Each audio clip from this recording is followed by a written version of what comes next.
and the All Indiana Podcast Network. This is the News 8 Daily 8 Podcast, a Wish TV News 8 update. Hello, I'm Jeremy Jenkins, and this is your News 8 Daily 8 Podcast for Tuesday, August 5th. We begin with a fatal crash in northern Indiana. Police say at least one person died in the crash that shut down the southbound lanes of I-65 near Rensselaer since before midnight last night. State police say there is still no timetable for when that part of the interstate will reopen. Investigators say that crash involved 3 semi-trucks, 2 of which caught fire. There is no word just yet on what caused the crash. We now know the names of the 2 people found dead in a home in Greenwood. Officers found the bodies of 33-year-old Karen Clay and 3-year-old Carter Clay yesterday morning during a welfare check at a home on Greenway Street. That's in a subdivision near US 31 and Stop 18 Road. Neighbors talked to our crews on scene a short time before the discovery was made. Definitely scary when you don't know like what happened.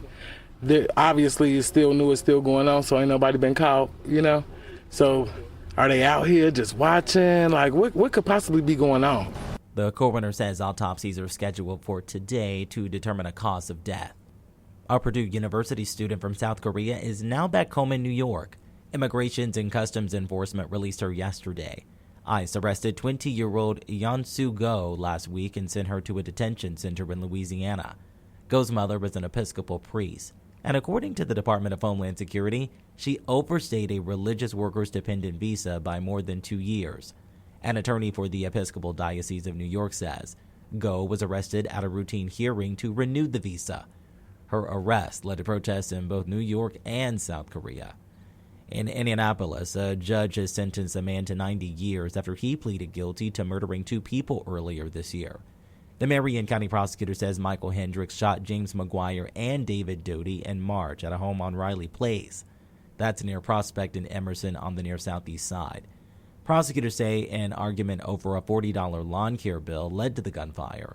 An IMPD officer later shot and wounded Hendricks near the scene after police say he pointed a gun at officers. A judge has sentenced a man who pinned an IMPD officer to a wall with a car to 7 years behind bars. The incident involving Terrence Shane happened last November outside the CVS at 16th and Meridian. Police at the time say they found Shane unresponsive inside his SUV. Officers say Shane initially complied with police before putting his vehicle in reverse and pinning an officer, leading police to open fire.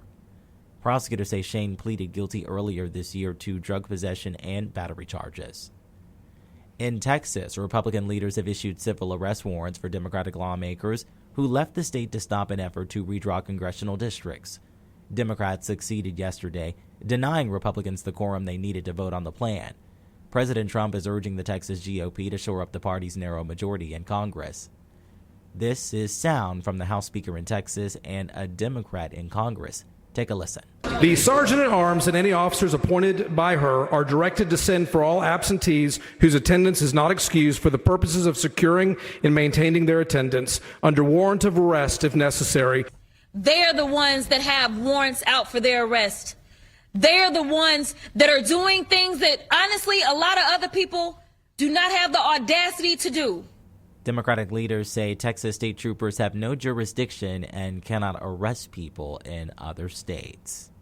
Let's talk sports. The Colts are in Baltimore today for their joint practice with the Ravens as they gear up for their first preseason game this Thursday.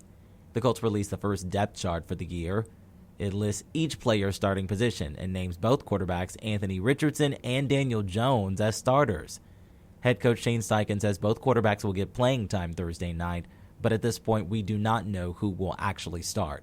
Thursday's game against the Ravens kicks off at 7 o'clock. Well, former IU star Kyle Schwarber hit another home run milestone with the Phillies last night. He hit 2 homers, including a 6th-inning grand slam, helping the first-place Phillies beat Baltimore 13-3. Schwarber now leads the National League with 40 home runs. He also tops the majors with 94 RBIs so far this season.